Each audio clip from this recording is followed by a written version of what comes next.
Hello everyone, today I'm proud to announce not only the author of the book Night, but a Holocaust survivor himself, Eli Wiesel. Hello. Hello, how do you feel today? I'm feeling good. And I know we called you up here to talk about such a rough topic, and what were your thoughts when you got the call? I knew it was going to be hard at first, it's a very rough topic because all I felt for them was hatred and just mad at them for doing what they did. But after time, it's slowly gotten easier to talk about and explain.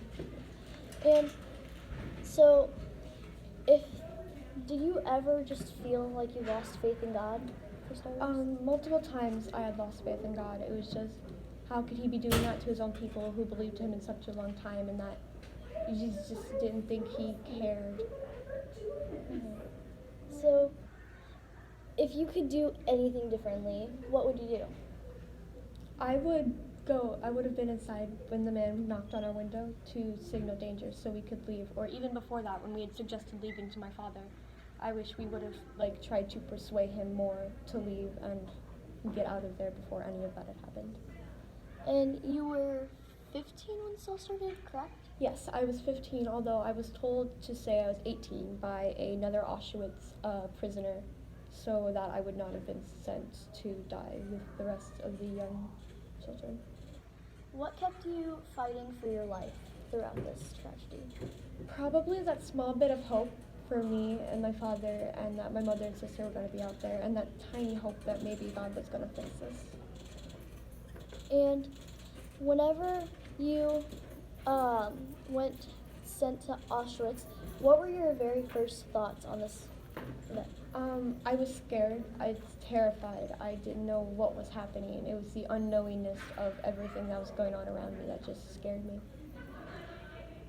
So, I know you were separated from your mom and sister. Were you glad that you could stick with your father, or would you have rather been with your mom and sister?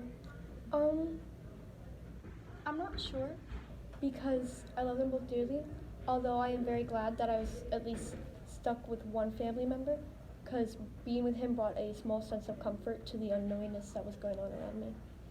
And although you miss your parents, and this may be a rough topic, you don't have to answer if you don't want to, but what do you think happened to your mom and sister? The chances are they died immediately, which I hope was painless and fast. But I kind of always had that small hope that I was going to see them outside when it all ended and that they weren't really dead.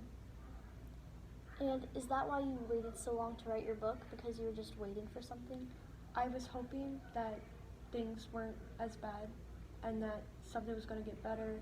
I was going to see my family again, and that my facts were correct. And that it was just hard to just, with my mindset because of my hate for Adolf and all of them, that I wanted to make sure that my facts were correct and that everything was true and not just clouded by my hate. And what would you say to the guards or anyone that was a part of this making you suffer? It's just shame the fact that they had done that, and to another human being is just shameful and disrespectful in so many ways. And some of the jobs, what were some of the jobs that they made you do? I did a bunch of warehouse stuff like separating bolts and screws, and I did music for a short time. So. Okay. And whenever you were just getting to,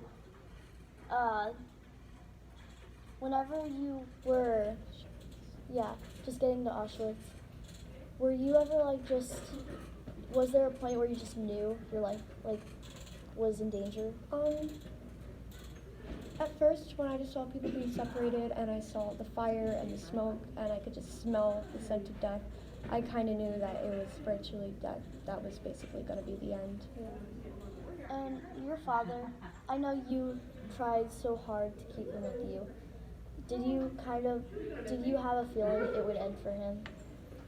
I did think it would end for him just because he was older, he was weak, you'd get sick easier. And I know in your book you wrote about how it was hard to give him water. Why exactly was that? It was hard to give him water because I knew that like eventually he was going to die, and that I needed it for myself as well because I needed to live, and it was just a debate with myself. And is there anything you'd say to the audience today? Don't lose your faith in God. He has a plan for everyone, and it's gonna work out eventually, whether one way or another. It all happens for a reason. And thank you for being here with us. No problem. I'm glad to be here. Thank you for having me. You're welcome. Bye. It's a cup for us.